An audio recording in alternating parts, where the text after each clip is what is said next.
नमस्कार, स्वागत है आपका। आप देख रहे हैं प्राइम टीवी और मैं कीर्ति लेकर हाजिर हूं खबर मुद्दे की।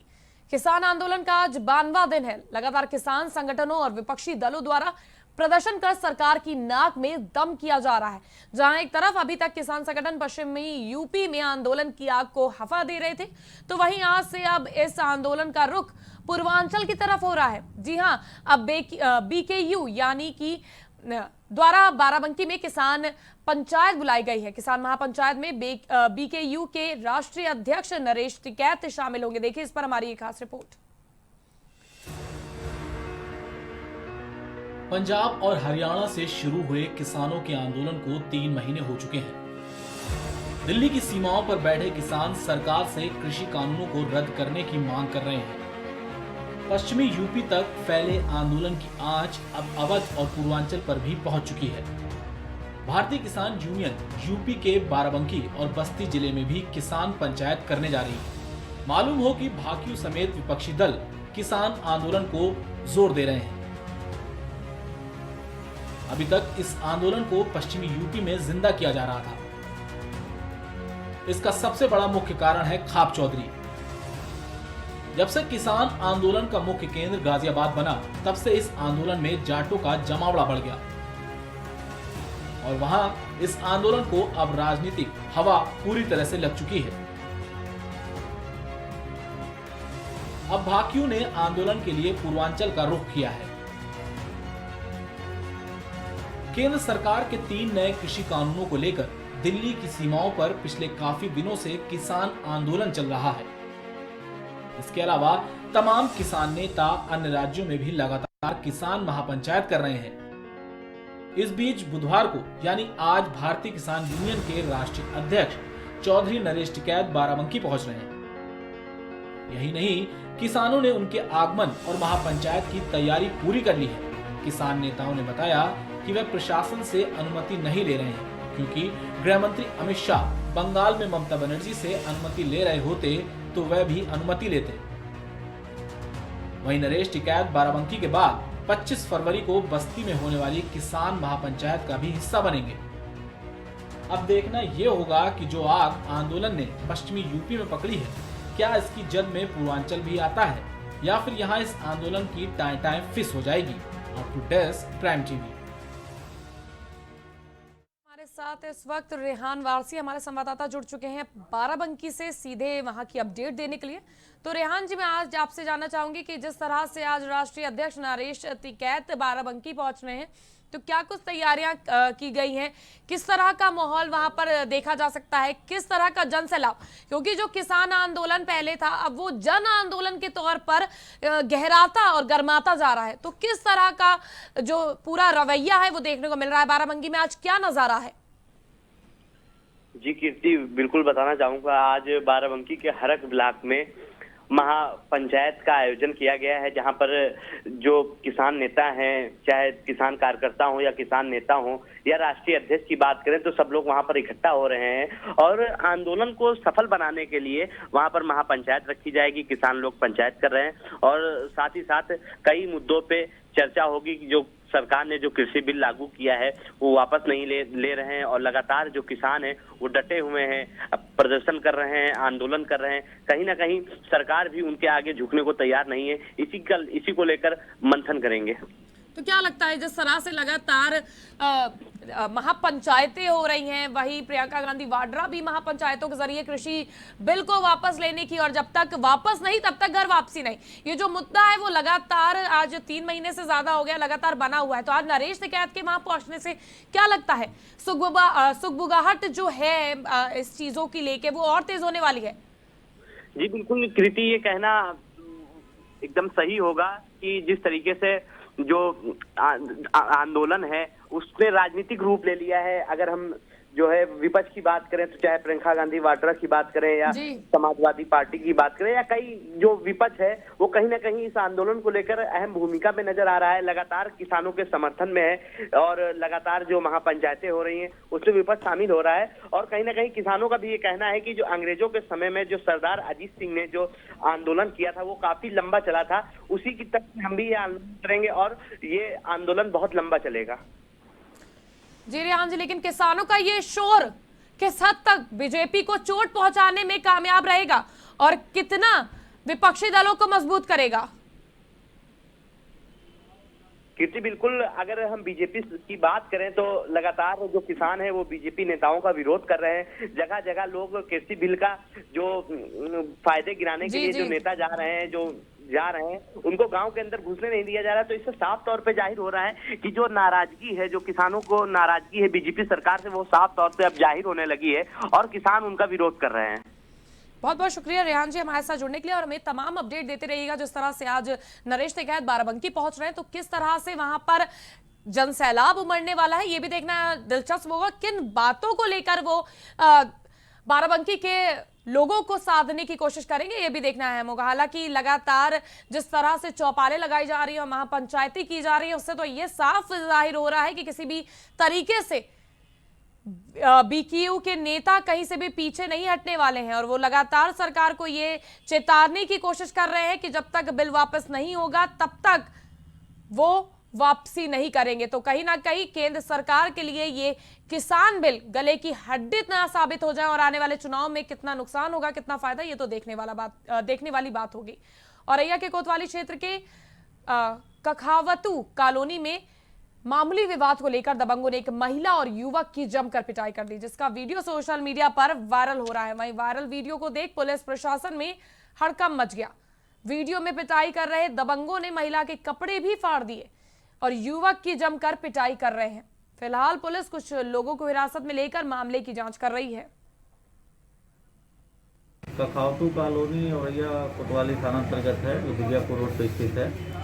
वहाँ पे एक महिला के साथ कुछ महिलाओं और उनके परिजनों द्वारा मारपीट साजिश की गई है और इस घटना में जो भी संलिप्त हैं उस लोगों को हिरासत में भी लिया गया है। पूछताछ कर और तथ्यों की जानकारी की जा रही है।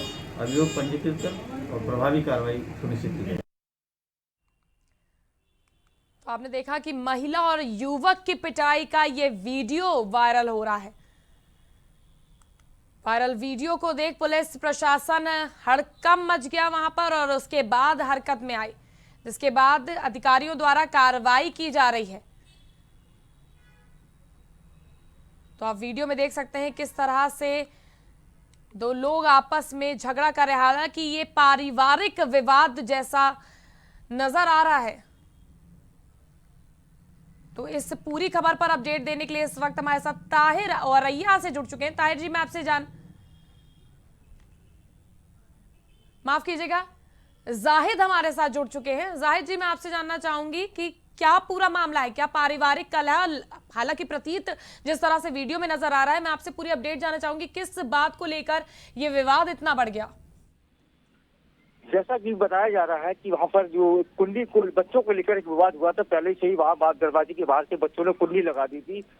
उसी बात को लेकर कुछ महिलाओं में कहासुनी हुई, उसी बात को लेकर एक दूसरे के साथ मारपीट हो गई।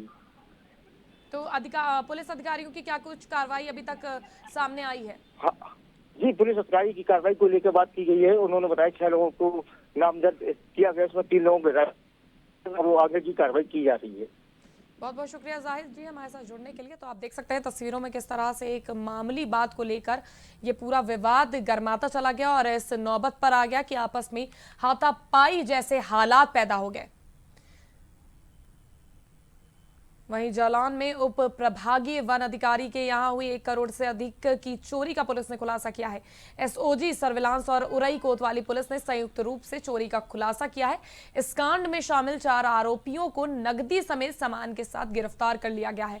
पकड़े गए सभी आरोपियों के खिलाफ कार्रवाई करते हुए पुलिस ने जेल भेज दिया है। वहीं मामले का खुलासा करते हुए पुलिस अधीक्षक डॉक्टर यशवीर सिंह ने बताया कि 29 जनवरी को उप प्रभागीय वन अधिकारी जगदेव सिंह के घर चोरी हुई थी, जिसमें उन्होंने बताया था कि ज्वेलरी और 1 करोड़ से अधिक की नकदी चोरी हुई थी, जिसकी रिपोर्ट दर्ज करने के बाद कोतवाली उरई पुलिस, एसओजी और सर्विलांस सेल की संयुक्त टीम चोरी का खुलासा करने में लगी थी, जिसके बाद चोरी की ज्वेलरी और नकदी के साथ आरोपियों को गिरफ्तार कर लिया गया है। वहीं गिरफ्तार करने वाली टीम को आईजी झांसी द्वारा 50,000 पुरस्कार देने की घोषणा की गई है।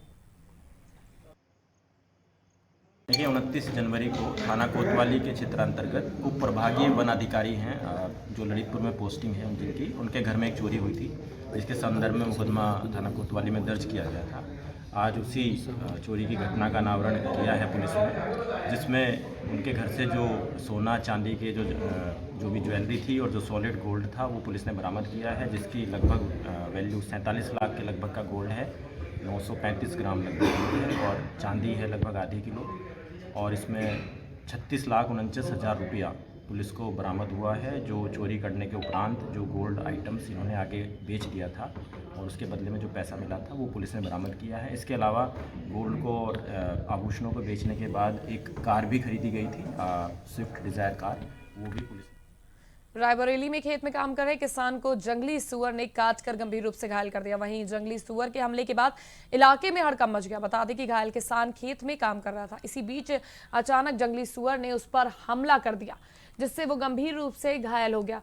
फिलहाल घायल किसान को अस्पताल में भर्ती करा दिया गया है, जहां से उसे प्राथमिक उपचार के लिए जिला अस्पताल रेफर कर दिया गया है। वहीं इस खबर पर हमारे साथ ज्यादा जानकारी देने के लिए इस वक्त ओम प्रकाश हमारे संवाददाता जुड़ चुके हैं। ओम शंकर हमारे साथ जुड़ चुके हैं। तो ओम शंकर जी, मैं आपसे जानना चाहूंगी, क्या हालत है इस वक्त उस बुजुर्ग युवा, माफ कीजिएगा, बुजुर्ग की क्या कुछ अपडेट सामने आ रही है?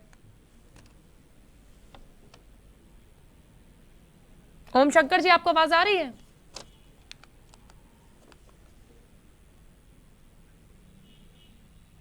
ओम शंकर जी से हमारा शायद तक संपर्क नहीं हो पा रहा है, लेकिन मैं आपको बता दूं कि रायबरेली में खेत में काम कर रहे किसान को जंगली सुअर ने काटकर गंभीर रूप से घायल कर दिया है।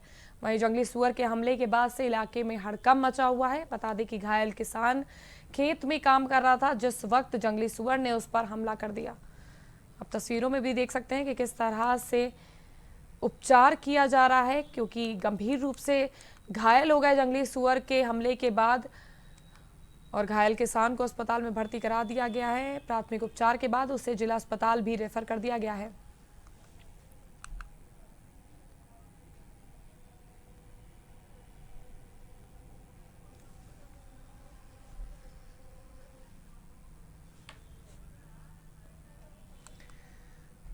तो जंगली सुअर ने किसान पर हमला किया। रायबरेली से बड़ी खबर हम आपको दिखा रहे हैं।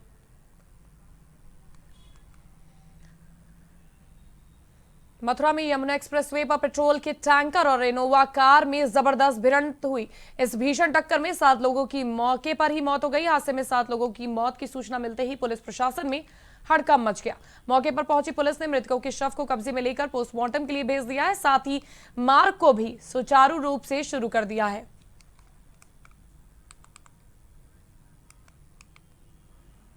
यमुना एक्सप्रेसवे पर बाजना कट के आसपास आज एक सड़क दुर्घटना हुई है 10:35 के आसपास, जिसमें आगरा की तरफ जा रहे एक ऑयल टैंकर जो कि अनियंत्रित होकर डिवाइडर्स के दूसरी तरफ चला गया, जहां पर उस तरफ से आ रही एक इनोवा कार के साथ उसकी दुर्घटना हुई।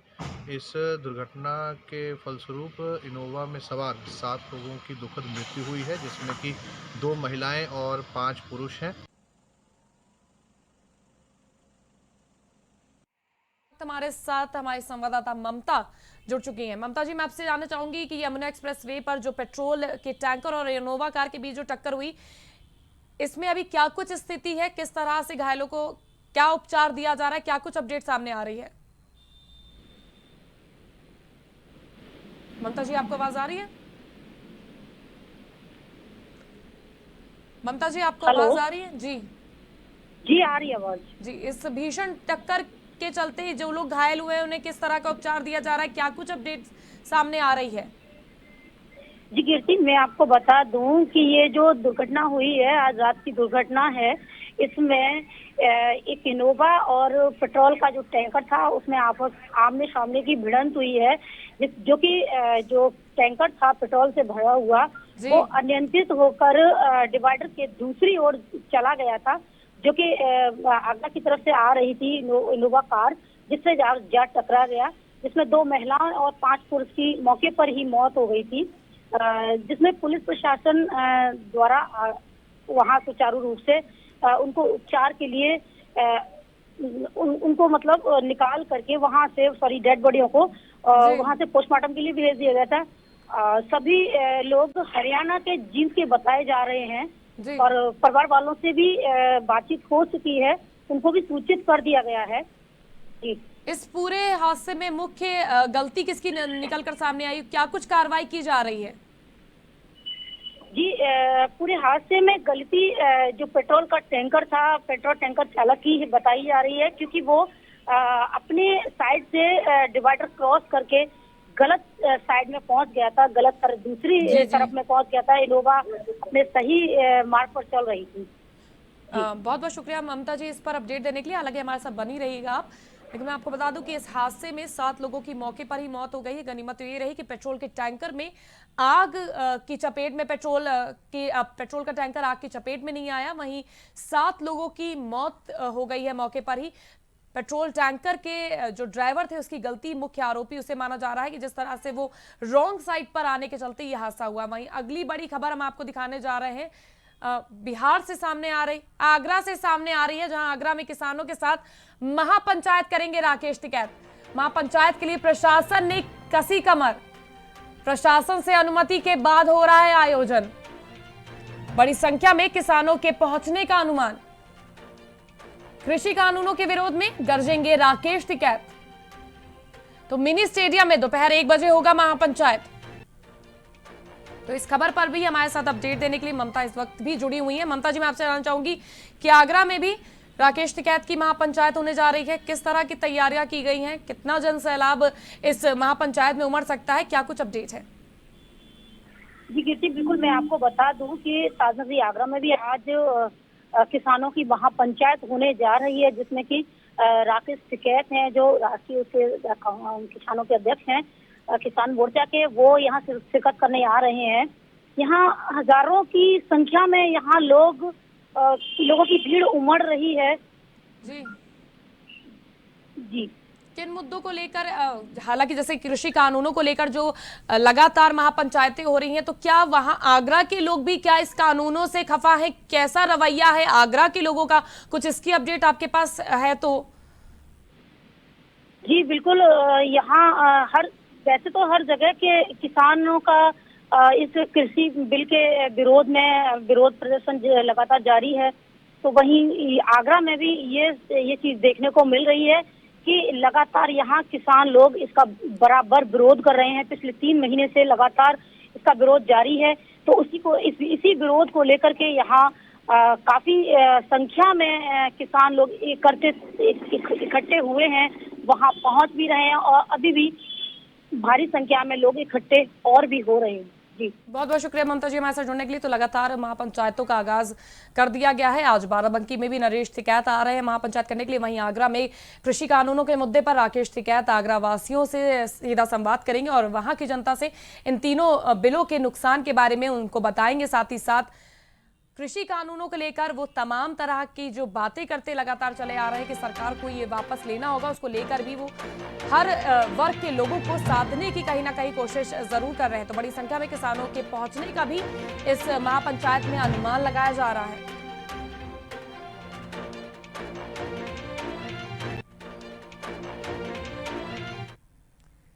तो जहां पूरे देश में कृषि बिल का विरोध चल रहा है, किसान लगातार कृषि कानूनों को लेकर प्रदर्शन कर रहे हैं और बिल को वापस कराने की मांग की जा रही है, तो वहीं आजमगढ़ से एक ऐसा मामला सामने आया जिसे सुनकर हर कोई हैरान रह जाएगा। जी हां, हम बात कर रहे हैं उन्हीं किसानों की जो 2 महीनों से ज्यादा के वक्त बीत जाने के बाद भी लेकिन अपनी मांगों लेकर प्रदर्शन पर अड़े हुए हैं। लेकिन आजमगढ़ में किसानों की खड़ी फसल को उनकी आंखों के सामने ही रौंद दिया गया, लेकिन ये बेबस किसान कुछ ना कर पाए।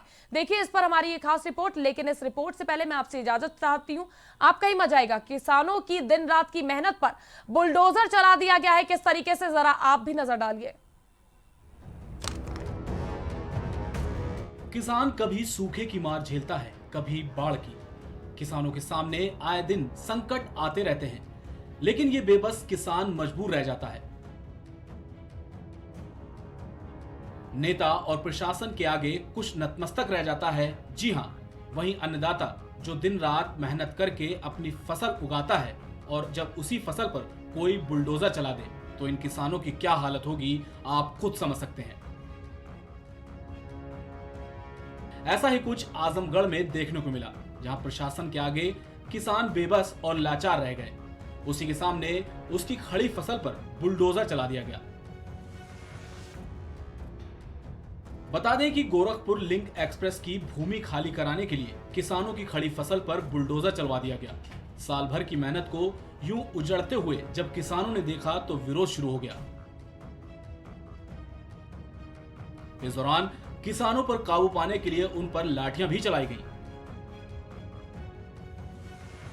आजमगढ़ में गोरखपुर लिंक एक्सप्रेसवे के लिए जमीन अधिग्रहण की प्रक्रिया चल रही है। 95% लोगों ने जमीन दे दी है, लेकिन 5% किसान ऐसे हैं जो अधिक रेट की मांग को लेकर जमीन नहीं देना चाहते। इसी के चलते किसान अधिग्रहण प्रक्रिया का विरोध कर रहे हैं। इस कार्रवाई के दौरान किसानों की खड़ी फसल पर बुलडोजर चलवा दिया गया। विरोध करने पर किसानों पर लाठियां चलाई गईं। जिला प्रशासन का कहना है कि धारा 11 के तहत जमीन का अवार्ड घोषित कर दिया गया है। अतरौलिया प्रशासन के इशारे पर सड़क निर्माण करने वाली यूपीडा कंपनी ने किसानों की खड़ी फसल को रौंद दिया है। क्षेत्र में बन रहे गोरखपुर लिंक एक्सप्रेसवे के निर्माण के लिए क्षेत्र के अकबेलपुर, मोहम्मद, गोरहापुर, हैदरपुर खास, गणपतपुर, गदनपुर और गौरथानी गांव के जिन किसानों ने जो अपनी जमीन की रजिस्ट्री नहीं कराई थी, उन किसानों की भूमि पर अधिग्रहण की कार्रवाई शुरू की गई है। प्रशासन द्वारा इन किसानों को समय भी दिया गया था। कहा गया था कि मुआवजा मिलने के बाद जमीन अधिग्रहण की जाएगी, जबकि तमाम किसान ऐसे हैं जिनको अधिग्रहण की कार्रवाई के बाद भी अब तक अधिग्रहित हो रही जमीन का मुआवजा नहीं मिला है। फिर भी प्रशासन ने बर्बरता दिखाते हुए सड़क निर्माण करने वाली कंपनी से किसानों की फसल को रौंदने की कार्रवाई शुरू करा दी। अपनी खड़ी फसल को बर्बाद देख कुछ किसान मौके पर पहुंचकर प्रशासन से इस बात का विरोध जताने लगे, तो वहां पर मौजूद प्रशासनिक और पुलिस अधिकारियों के इशारे पर मौजूद पुलिस और पीएससी के जवानों ने किसानों पर लाठीचार्ज कर दिया। इससे स्थानीय लोगों में शासन और प्रशासन के प्रति काफी गुस्सा दिखाई दे रहा है। हमारा समस्या है कि सब हमारा जो है जो शीश लेने जा रही है उसमें सब हमारा खाली 12 बिस्सा जा ही रहा है, उसमें सब हमारा सब लोग ढेर ले रहे हैं। लोग लगभग कितना ले रहे हैं? हमारा कम से कम साहब जा रहा है 8-9 बिस्सा फादल जा रहा है। किसानों का कहना था कि खेत में खड़ी सरसों एवं गेहूं की फसल लगभग 1 महीने में तैयार हो जाती, उसके बाद प्रशासन द्वारा जमीन अधिग्रहण कर लिया जाता, तब तक हम लोगों को जमीन का मुआवजा भी मिल जाता। जबकि जिला प्रशासन का यह कहना है कि जमीनों का मुआवजा ज्यादातर लोगों को दिया जा चुका है। कुछ लोग जो बचे हैं वह तय मूल्य पर तैयार नहीं हो रहे थे,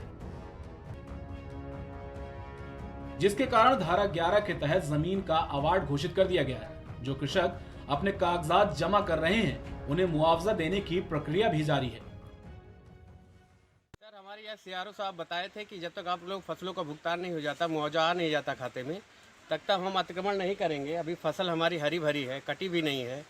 और ये लोग बिना बताए ही हम लोग सिर्फ शांतिपूर्वक गए थे प्रशासन से बात करने, और ये लोग ज़बरदस्ती अधिकारी लोग पीछे होकर पुलिस प्रशासन को आगे करके ज़बरदस्ती लाठीचार्ज करवाए हैं। कितने लोगों का सर फूटा है, बात तक करने नहीं दिए, ये सुन ही नहीं रहा है।